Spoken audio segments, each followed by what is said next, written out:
দর্শক সবাইকে স্বাগত জানাচ্ছি আমাদের আজকের আয়োজন বাংলাদেশের সম্পদ অনুষ্ঠানে। আপনাদের সাথে আছি আমি সৈয়দ রায়হান। দর্শক, আমরা এই বাংলাদেশের সম্পদ অনুষ্ঠানটিতে বিভিন্ন সময় নানান কিছু নিয়ে আলোচনা করে থাকি, যেগুলো আসলে বাংলাদেশের নিজস্ব সম্পদ। আজ আমরা আলোচনা করব বাংলাদেশের চামড়া শিল্প নিয়ে, যেটি আসলে অন্যতম একটি সম্পদ আমরা বলতেই পারি। কেননা বর্তমানে আমরা দেখতে পাচ্ছি যে আরএনজি সেক্টরের পর যে সেক্টরটি নিয়ে আমরা আসলে সম্ভাবনা দেখছি এবং বেশ বড় একটি শিল্প, সেটি হচ্ছে চামড়া শিল্প। দর্শক, আজকে আলোচনার জন্য আমাদের এই স্টুডিওতে আমরা আমন্ত্রণ জানিয়েছি KM আসাদুন নূর, যিনি একজন শিল্প উন্নয়ন কর্মী ও ন্যাশনাল প্রকল্প সমন্বয়ক হিসাবে কাজ করছেন ইউনিডোতে। দর্শক, আমরা শুরুতেই তার সাথে পরিচয় হয়ে নেব। KM আসাদুন নূর, আপনাকে স্বাগত জানাচ্ছি আমাদের আজকের এই আয়োজনে। ধন্যবাদ আপনাকে। আসাদুন নূর, আপনি পড়াশোনা করেছেন লেদার নিয়ে। আজকে আমরা আলোচনাও করব সেই লেদার নিয়ে, যেটি আসলে আমরা বলছিলাম যে বাংলাদেশের একটি বৃহৎ সম্পদ, কিন্তু সেটাকে আমরা প্রপার ইউটিলাইজ করতে পারছি কিনা সেটা শুনবো আপনার কাছ থেকে। আপনি জানেন যে বাংলাদেশ মধ্যম আয় ভুক্ত একটি দেশ এবং হলো বেসিক্যালি আমাদের ইকোনমিটা আসলে এগ্রিকালচার ডিপেন্ডেন্ট, এবং চামড়া হচ্ছে এগ্রিকালচার এবং লাইভস্টক সেক্টরের একটা বাই প্রোডাক্ট। এই ইন্ডাস্ট্রিটা বাংলাদেশে গড়ে ওঠে আসলে খুবই ট্রেডিশনালি। সো বাংলাদেশে আপনি যেটা বললেন যে আমরা সুযোগটা কাজে লাগাতে পারছি কি না, আমরা আমাদের দেশের যে হিউজ লাইভস্টক পপুলেশন এবং হলো ধর্মগত কারণে আমরা যেহেতু মুসলিম, আমাদের একটা বড় উৎসব থাকে হলো কোরবানি রিলেটেড, এবং হলো যেটা কিনা আমাদের চামড়ার সাথে সরাসরি যোগান হিসেবে কাজ করে। সো এই টোটাল পার্সপেক্টিভগুলো থেকে আমরা যেটা বলতে পারি যে চামড়া সেক্টরের যে সম্ভাবনা আমাদের ন্যাচারালি বা প্রাকৃতিকভাবেই পাওয়ার কথা, সেটা আমরা কিছুটা বঞ্চিত হচ্ছি। এটা আমাদের অনেকগুলো কারণে, সেটা বেশিরভাগ ক্ষেত্রেই সমন্বয়হীনতা বা আমাদের এই সমন্বয়ের কীভাবে আমরা উত্তরণ করতে পারি, এবং হচ্ছে যে মূলত আমাদের একটা বড় লিমিটেশন হচ্ছে এই সেক্টরে, সেটা হচ্ছে যে আন্তর্জাতিক বাজারে যে রেপুটেশনটা দরকার একটা ইন্ডাস্ট্রিয়াল সেক্টরে, সেই রেপুটেশনের বা হলো আমাদের স্ট্যান্ডার্ডাইজেশনের যে পদক্ষেপগুলো আমাদের অ্যাজ এ সেক্টর নেওয়া উচিত ছিল, সেগুলোকে আমরা হয়তো সবসময় কমপ্লাই করতে পারি নাই, যার কারণে আসলে চামড়া খাতের যে অপার সম্ভাবনা, সেটাকে আমরা আসলে আমাদের একটা আশীর্বাদ হিসেবে এখনও দেখতে পাই না। যে আসলে আমরা যেই প্রক্রিয়ায় এখন এটি আসলে প্রক্রিয়াজাতকরণ করছি, ট্রেনিং করছি, সেটি আসলে ইন্টারন্যাশনাল স্ট্যান্ডার্ড মানের কিনা, আপনার কাছে কি মনে হয়? আমরা যখন গ্লোবাল স্ট্যান্ডার্ডের কথা বলি, সেটার সাথে আমাদের যে লোকাল যে প্র্যাকটিস, আমাদের যে পন্থায় আমরা আসলে চামড়া প্রক্রিয়াজাত করি, সেটা আসলে বেশ কিছু আমাদের পার্থক্য রয়েছে। যেমন আপনি জেনে থাকবেন যে অ্যাজ এ ইন্ডাস্ট্রি আমরা আসলে খুবই এনার্জি ও রিসোর্স ইন্টেন্সিভ ইন্ডাস্ট্রি।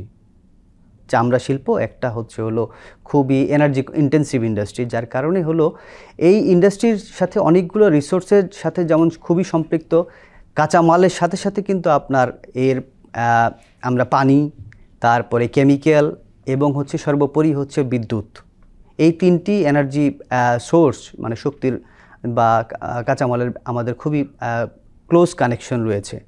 তো আমাদের সেক্টরটা আসলে, যেহেতু আমি বলেছিলাম যে আপনাকে খুবই কনভেনশনাল ওয়েতে এই সেক্টরটা ডেভেলপ করেছে, যার কারণে আমাদের টেকনোলজি ইনোভেশন প্রসেসিংয়ের ক্ষেত্রে যেটা প্রয়োজন ছিল, সেটা আসলে আমাদের এখন পর্যন্ত গ্লোবাল স্ট্যান্ডার্ড বা ইভেন রিজিওনাল স্ট্যান্ডার্ডও না, এবং সেই কারণেই আসলে আমাদের সেক্টর এই ট্যানারি শিল্পটা বিভিন্ন ইন্টারন্যাশনাল সার্টিফিকেশনের ক্ষেত্রে সেটা ESG, এনভায়রনমেন্টাল, সোশ্যাল এবং গভর্নেন্স স্ট্যান্ডার্ড যে প্যারামিটারগুলো মিট করতে হয়, স্পেসিফিকলি সাভারের যে চামড়া শিল্পনগরী, সেই শিল্পনগরীর ভুক্ত যে ট্যানারিগুলো আছে, মোস্টলি মিডিয়াম এবং স্মল যে ট্যানারিগুলো আছে, তারা আসলে এই ESG স্ট্যান্ডার্ডগুলোর থেকে বেশ খানিকটা দূরে।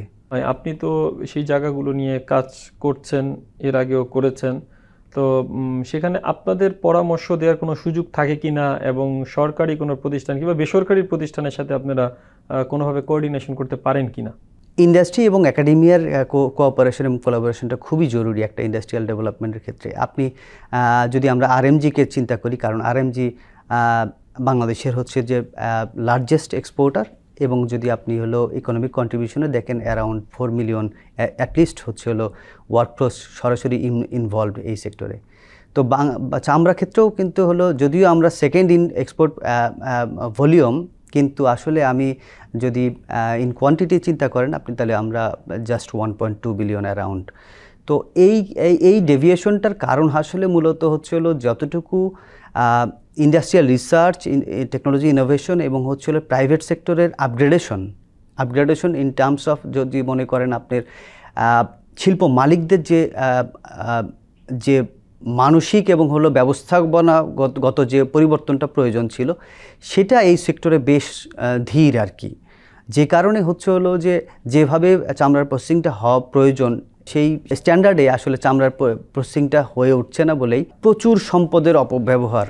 এবং সেই সম্পদগুলো কি দেখেন, আপনার এনার্জি বলতে পারেন আপনি, প্রচুর পানির ব্যবহার হচ্ছে, যেটা আপনার ECR 23-তে আপনি হলো রিফ্লেকশনটা আমাদের খুব ভালো না।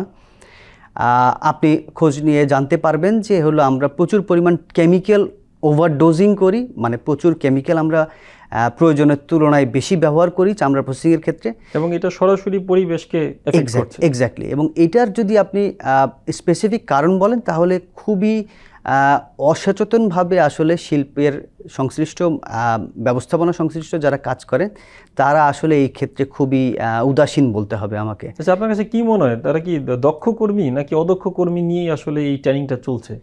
আসলে ক্যাপাসিটি বিল্ডিং বা দক্ষতা উন্নয়ন নিয়ে এই সেক্টরে খুব বেশি স্পেসিফিকলি কাজ করা হয়নি।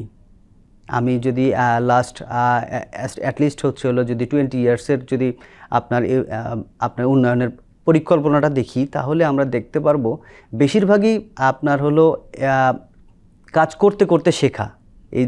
এই সেক্টরের শ্রমিকরা হচ্ছে হলো কাজ করতে করতে শিখে এই সেক্টরটাকে আজকে এই পর্যায়ে নিয়ে এসেছে। আপনি যদি জাতীয় পর্যায়ে বলেন বা হলো সেক্টর পর্যায়ে যদি আপনি দক্ষতা উন্নয়নের কথা ভাবেন, তাহলে বেশিরভাগ দক্ষতা উন্নয়নগুলো হয়েছে প্রকল্প ভিত্তিক।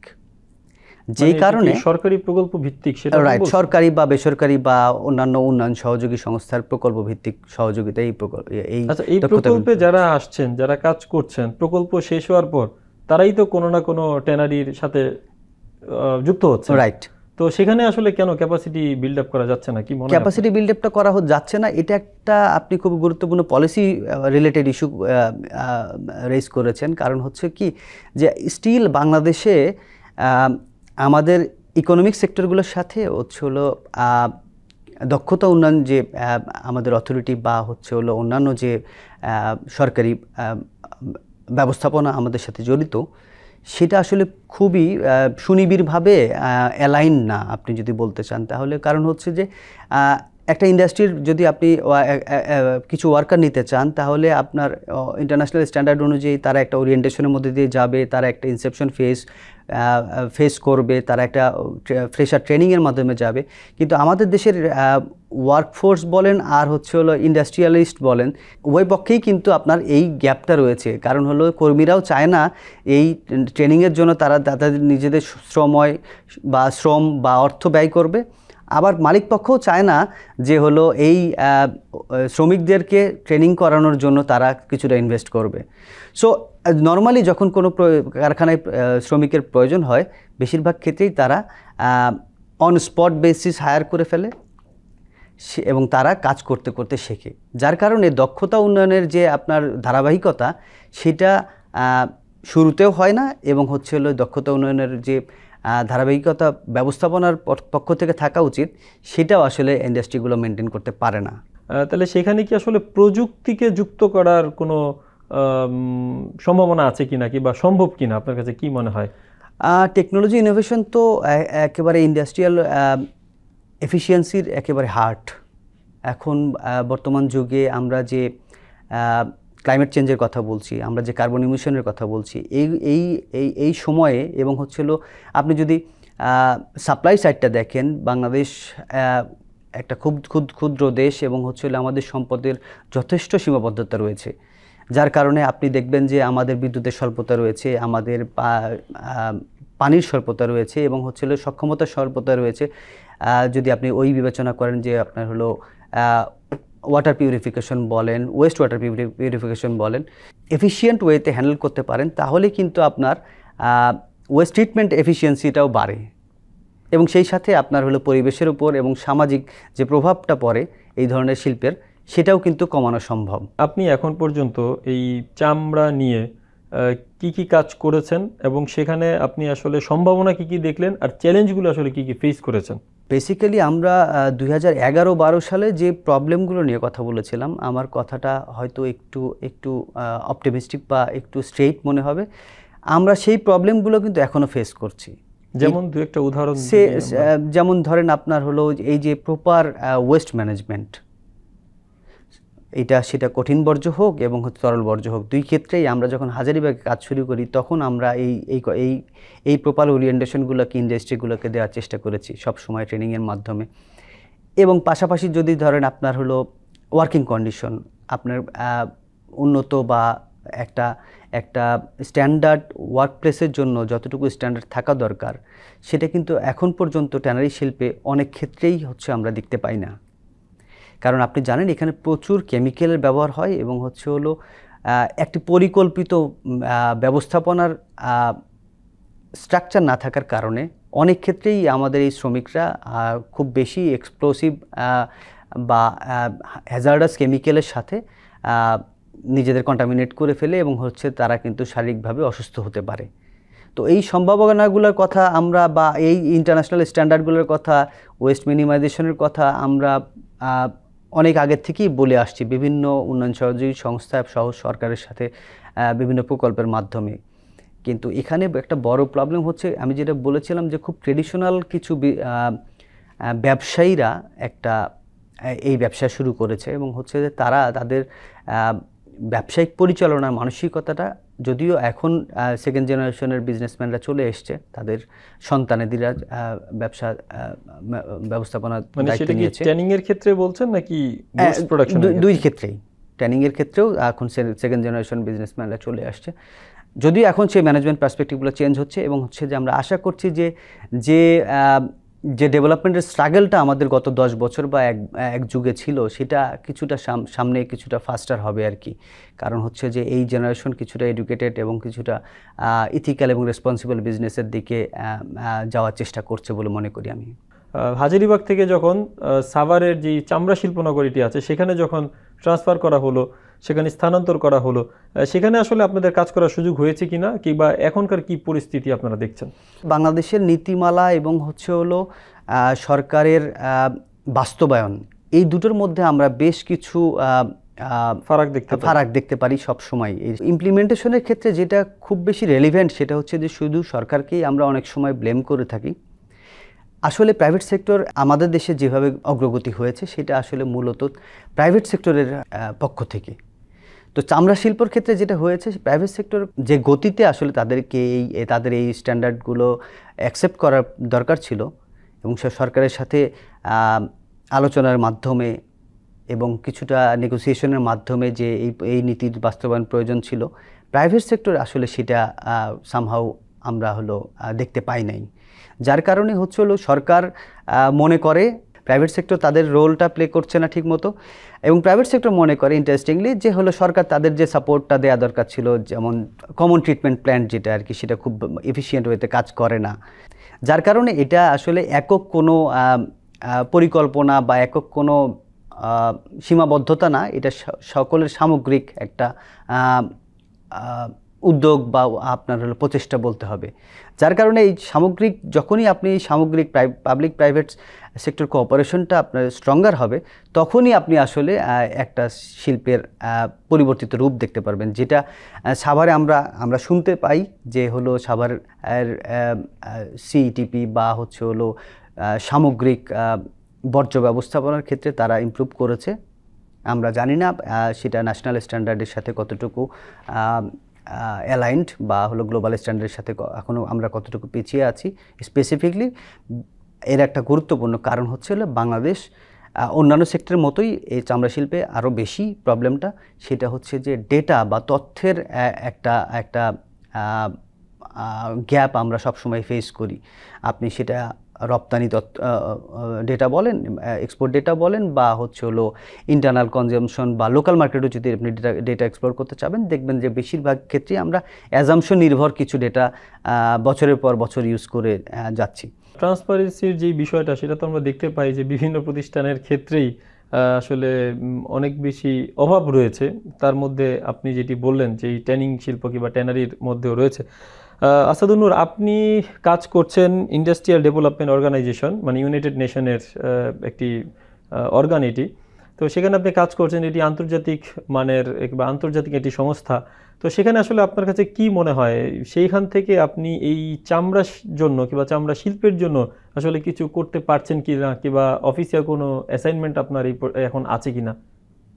UNIDO, United Nation Industrial Development Organisation, আমরা স্পেসিফিকলি একটি স্পেশালাইজড এজেন্সি ইউনাইটেড নেশনের। আমাদের ম্যান্ডেট হচ্ছে SDG 9, সেটা হচ্ছে resilient infrastructure, promote inclusive sustainable industrialisation and foster innovation. So আমরা আসলে হলো গ্লোবালি ইউনিডো সাপোর্ট করে হচ্ছে সাস্টেনেবল ইন্ডাস্ট্রিয়ালাইজেশনের ক্ষেত্রে, এবং কীভাবে ইন্টারন্যাশনাল বা গ্লোবাল সাপ্লাই চেনগুলোকে আরও মোর এফিশিয়েন্ট করা যায়, প্রোডাক্টিভ করা যায় through industrial innovation. UNIDO one of মানে অন্যতম একটা টেকনিক্যাল এজেন্সি বলতে পারেন, যারা চামড়া শিল্পের মতো একটা শিল্পের গ্লোবাল স্ট্যান্ডার্ড এবং হচ্ছে হলো ইন্টারন্যাশনাল লেভেল পলিসিগুলোকে সাপোর্ট করে থাকে। একটা ওভারঅল ট্যানারি শিল্পের জন্য একটা চমৎকার গাইডলাইন, যেখানে আপনি সোশ্যাল, এনভায়রনমেন্টাল এবং হচ্ছে গভর্নেন্স রিলেটেড সকল নীতিমালা আপনার সেখানে দেওয়া রয়েছে। এবং সে ইউনিডো একটা online virtual self learning training মডিউলও রয়েছে, যেখান থেকে আপনি হলো সব ধরনের লেদার প্রসেসিং রিলেটেড এবং হচ্ছে স্কিল ডেভেলপমেন্ট রিলেটেড সকল রকম কারিগরি দক্ষতা সহায়তা এবং হচ্ছে হলো সেই সাথে বিভিন্ন দেশের এক্সপিরিয়েন্সগুলোকে আপনারা গ্যাদার করতে পারি আমরা। আপনাদের এটা তো একটা গ্লোবালি এই প্রতিষ্ঠানটা, তো আসলে আপনারা যে সাজেশনগুলো দিয়ে থাকেন, এটার বাস্তবায়ন কি দেখেন আসলে আমাদের দেশের? বাই ডিফল্ট বাই ডেফিনেশন আমাদের লিমিটেশনটা হচ্ছে আসলে আমরা পলিসি অ্যাসিস্ট্যান্সটাই করতে পারি, আর ইমপ্লিমেন্টেশন তো আসলে ডিপেন্ড করে গভর্নমেন্ট এবং হচ্ছে হলো প্রাইভেট সেক্টর। গভর্নমেন্টের সাথে আপনাদের কোলাবোরেশনটা কেমন? এক্স্যাক্টলি, আমরা হচ্ছে মূলত হলো পলিসি লেভেলের কোঅপারেশনটা এবং হলো টেকনিক্যাল অ্যাসিস্ট্যান্সটা আমরা গভর্নমেন্টকে করি। ইভেন আমরা এই সাভার রিলোকেশনের সময় আমরা আমাদের যে framework for sustainable tannery or sustainable leather manufacturing, আমরা এই ফ্রেমওয়ার্কটা দিয়েছি। ইউনিট অফ বাংলাদেশে হাজারীবাগে থাকাও সময় বেশ কিছু প্রকল্প। যে ফ্রেমওয়ার্কটা আপনারা দিলেন, সেটার আদলে কি কাজটা হয়েছে? পরবর্তীতে সেইগুলো কি আপনারা সেটার আসলে আমরা মনিটর বা হলো সেই টেকনিক্যাল অ্যাসিস্ট্যান্সটা কন্টিনিউশনের জন্য আসলে আমরা সেটা কন্টিনিউ করতে পারিনি। সরকারের কোনো আন্তরিকতার ঘাটতি আপনি দেখেন কিনা, যে এই ট্যানিং কিংবা এই ট্যানারি শিল্পটাকে আরও বেশি উন্নত করতে? এর মধ্যে সরকারের যে প্রতিষ্ঠানগুলোকে অ্যাসাইন করা আছে, মানে তাদের কোনো সমন্বয়হীনতা কিংবা তাদের কোনো একটু উদাসীনতা আপনাদের পরিলক্ষিত হয় কিনা? যেহেতু আপনারা একটা ইন্টারন্যাশনাল প্রতিষ্ঠানে আছেন, কি মনে হয় আপনার কাছে? এখানে উদাসীনতা না, এখানে বলতে হবে যে আপনার হলো আমাদের যে প্রচেষ্টাগুলো আছে, এই প্রচেষ্টাগুলো যথেষ্ট নয়। তো আজকের এই সময়ে কিন্তু কোনো টেকনোলজি আপনার হলো একেবারেই রকেট সায়েন্স না। আপনি আজকে গুগলে যাবেন বা হলো যে কোনো ইন্টারনেটের এই যুগে আপনি হলো যে কোনো সময় যে কোনো স্ট্যান্ডার্ড, গ্লোবাল স্ট্যান্ডার্ড আপনি মানে মুহূর্তের মধ্যে আপনার ফোনে বা আপনার সামনে চলে আসবে। সুতরাং আমি মনে করি যে যদি প্রাইভেট সেক্টর দায়িত্ব নেয় এবং হচ্ছে হলো সরকার যদি হলো প্রপারলি সমন্বয় করে প্রাইভেট সেক্টরগুলোকে, তাহলে আমার মনে হয় না এই সেক্টরের উত্তরণের কোনো বাধা রয়েছে। চামড়া দিয়ে এখন পর্যন্ত আমরা যে জিনিসটি সবচেয়ে বেশি উৎপাদন করে থাকি সেটা হচ্ছে জুতো। দেশি বিদেশি অনেকগুলো ব্র্যান্ডও কাজ করছে বাংলাদেশের এই চামড়াটি নিয়ে। তা আসলে জুতোর বাহিরে আর কি কি আসলে বানানো যেতে পারে, কিংবা এই নিয়ে আসলে কোনো গবেষণা হয় কি না? গবেষণা এক্ষেত্রে আমি যদি স্পেসিফিকলি বলি, বাংলাদেশ আসলে তো সাপ্লাই অ্যাজ এ কান্ট্রি হচ্ছে আমরা হলো প্রোডাকশন কান্ট্রি। আমরা সবসময় উদাহরণ হিসাবে কিন্তু জুতো, বেল্ট কিংবা মানি ব্যাগ এই তিনটাকেই বলে থাকি। আমরা আসলে খুব বেশি ডিপেন্ডেন্ট হচ্ছে যে আমাদের ডিমান্ডের ওপর, যেটা কিনা আমরা যেহেতু গ্লোবাল মার্কেটের সাথে কানেক্টেড, তো গ্লোবাল আপার ভ্যালু চেনে যারা যে অ্যাক্টররা আছে, যেমন ব্র্যান্ডরা আছে, ইভেন কনজিউমাররা আছে, তাদের ডিমান্ডের উপর আমরা সাপ্লাইটা বা প্রোডাকশনটা করি। সেকেন্ডারি ম্যাটেরিয়াল হিসেবে যারা যেগুলো বা সেমি প্রসেসড ম্যাটেরিয়াল হিসেবে যায়, সেগুলো ইভেন আপনার হলো আপেলস্টোরি যা ফার্নিচারে যায়, আপনার হলো অটোমোবাইলে যায়, ইভেন হচ্ছে হলো এয়ারলাইন ইন্ডাস্ট্রিতেও আমাদের হলো চামড়া ব্যবহার হয়। তবে আমি যেটা বললাম, সেমি ফিনিশড চামড়া হিসেবে আমাদের এখান থেকে যাই, গিয়ে আবার হলো অন্য দেশে গিয়ে এটা হলো প্রপার ফিনিশড হয়ে তারপরে আসে।